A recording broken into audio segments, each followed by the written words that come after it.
practice yesterday and today, and then take your questions. No live stream. Practice has been good. The guys are really focused, energized. You can tell the extra juice flowing out there. It's nice to see it. It's nice to be practicing, and I'm excited about the opportunity. Certainly, the more you watch these guys, you realize why they're so good. But our guys are really excited.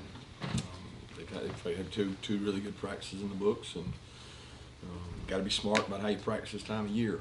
So we're having to do tempo walks, do some good on good, and, try to take care of their legs, but at the same time expose them to what is going to be a really physical, good football team. I meant to ask you, are y'all practicing exclusively in the indoor all week, or have you been outside some? No, we've been outside.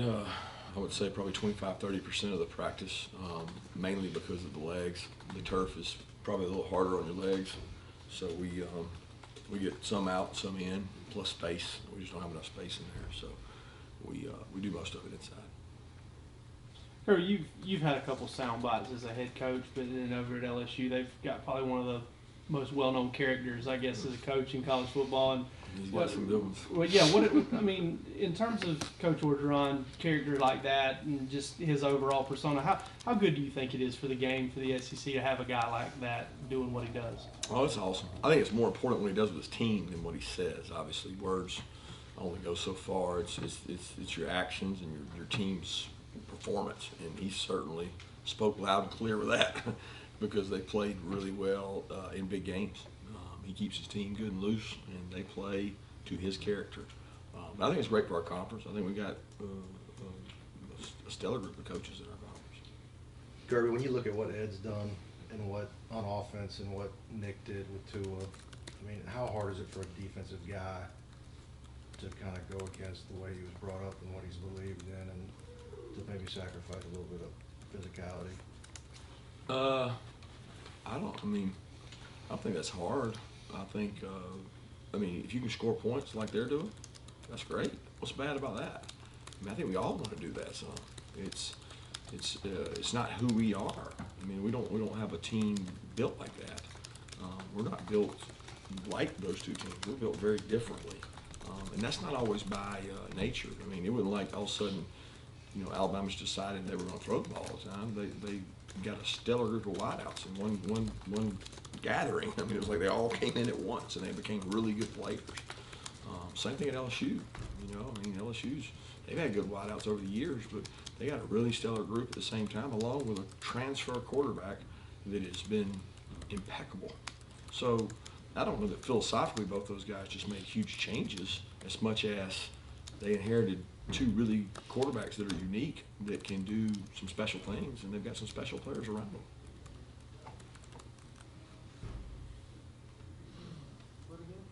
Or is there a sense that losing Cager for the year and not having George for the first half, that the kind of offensive game plan for the first half of this game will be a little bit different than it has been this season? Yeah, I don't know about that. I mean, you can't change who you are completely in a week.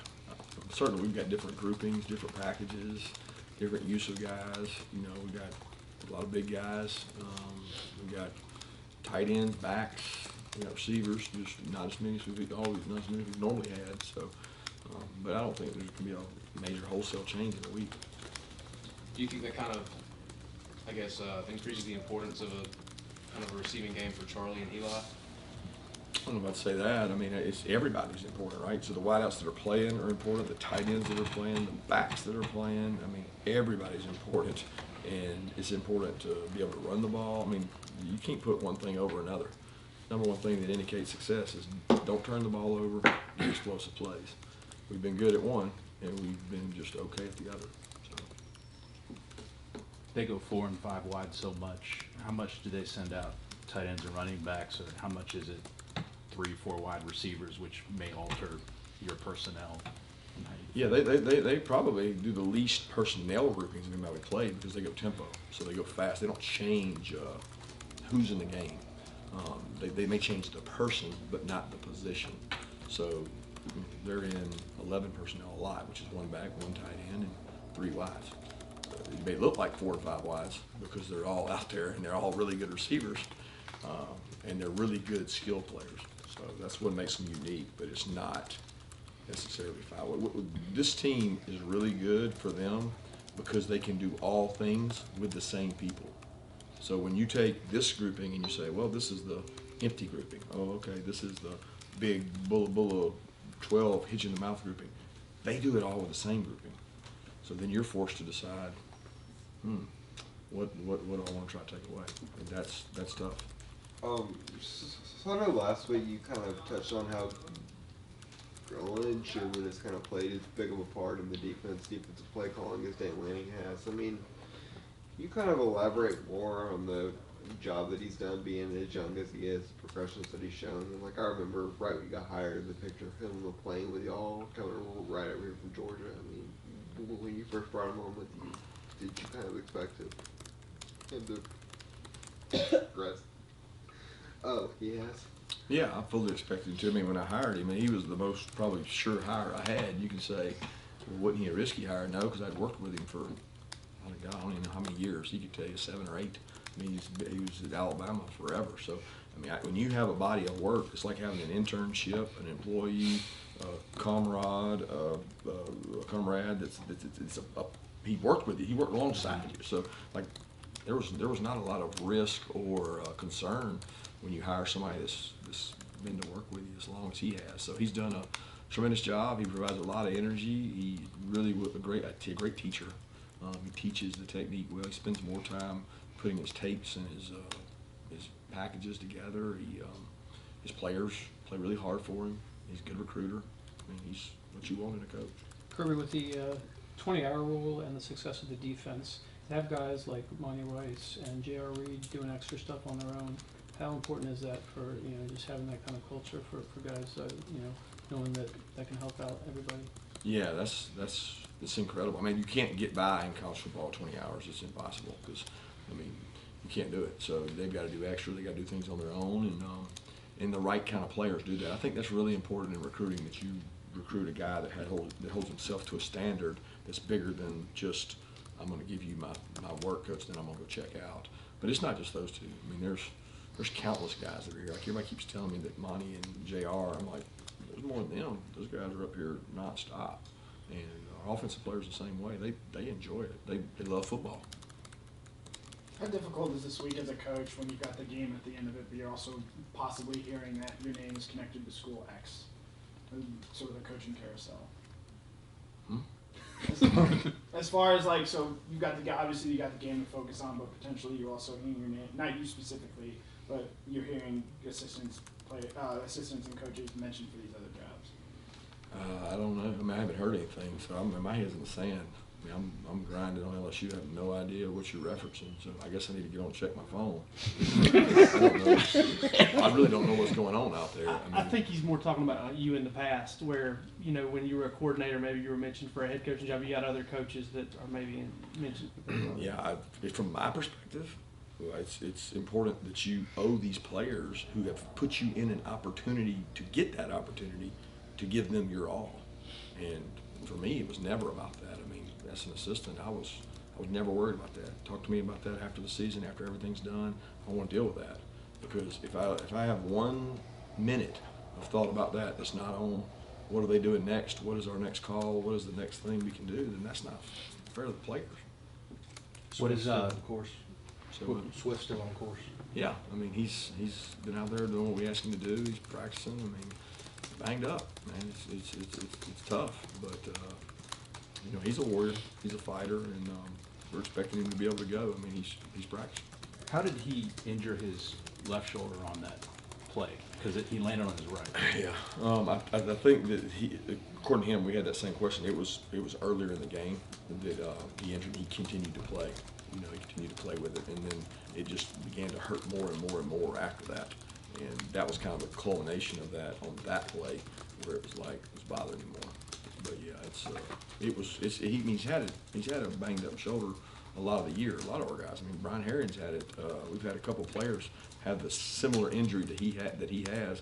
He has played with it and dealt with it, and it's a very, I won't say it's a common injury, but we have a lot of guys that have had that same injury in football, and he's been dealing with it well, and it came to a head Saturday because he had a couple hits earlier where he did fall on it and it bothered him. I'm trying to remember your philosophy on it, but I believe on both his fumbles Saturday, he had the right ball secured on the left side run.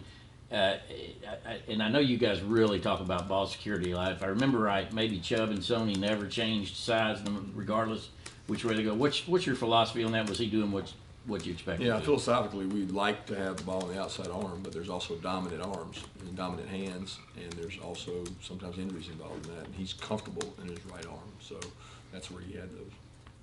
You mentioned the extra juice you've seen in practice, this year and the past 2 years. Do you think your players kind of enjoy the prospect of games like this that are for all the marbles, so to speak? Yeah, I mean, I think they're excited about the opportunity to play in front of this was the last, I think 2 years ago, was the most watched game in all of college football. I mean, it's a lot of passion and energy involved. Atlanta's got a great venue, and the Southeastern Conference is second to none when it comes to fan bases and passion. So I know our players are excited. I am too.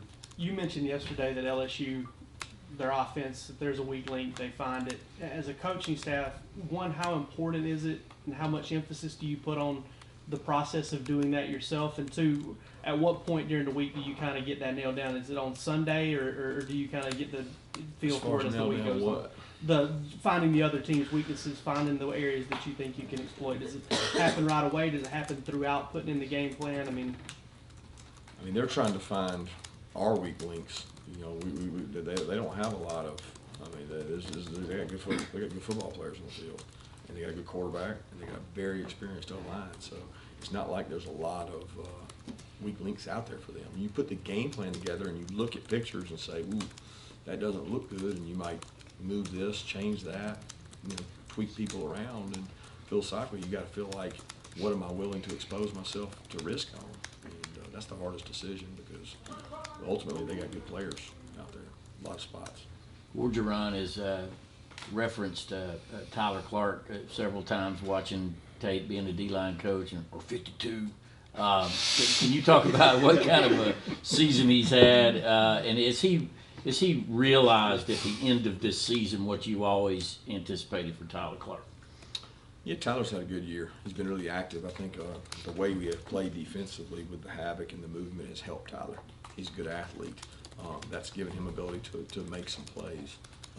Tyler's a hard-nosed, tough working. The number of snaps he's played for us over 4 years is pretty incredible for what he's been able to do for us and stay, relatively healthy. But Tyler's done a great job, and he's one of the first kids we recruited here, and he's been a great Georgia Bulldog. Following up on your defense as a whole, maybe specifically your defensive front, how vital is it, I suppose, to be able to just do those wholesale type of rotations at times, to pull guys out, bring guys in, so seemingly it's like those guys aren't ever tired in any situation late in the game? Yeah, I would love to, if you didn't have to do that, it means you had really, really good players that were playing front line, but they would play a lot of snaps. I think on the defensive line, it's such a combative atmosphere. It's physical, that you got to have guys that can rotate in and play. And we do have good depth there, and we're able to share a lot of reps with guys and keep them pretty fresh. Kirby, this will be the fourth Georgia LSU SEC championship game. What do you remember about 2005 as an assistant coach? Man, I remember stuff after the game. It's the first SEC championship that I was ever a part of. Number one. Number two, to win it was pretty special. I remember taking pictures afterwards, and we were shocked. They played a well of a game, and it was like the pinnacle of my career at that point, because I'd never played in an SEC championship. I'd never really been even close to one. And to win one, it was pretty special, because you don't know if you're ever going to get that opportunity when you play and you coach, and that was a special time. 2 more questions? Would you say this has been a successful season for you guys? I don't define success based on wins and losses. I define it on what you get out of a team and what you're able to accomplish, and really proud of what our kids have done thus far. You mentioned the other day that obviously you can't get out and really do any recruiting this week, obviously prepare for the game. At the end of the week, y'all gonna be able to get out at all, like on Friday or so, to do a little bit of stuff? We're hopeful to get out a couple days, a couple times, go see some people. It's tough because there's a lot of planning going on. Cool. Thanks. Thank you.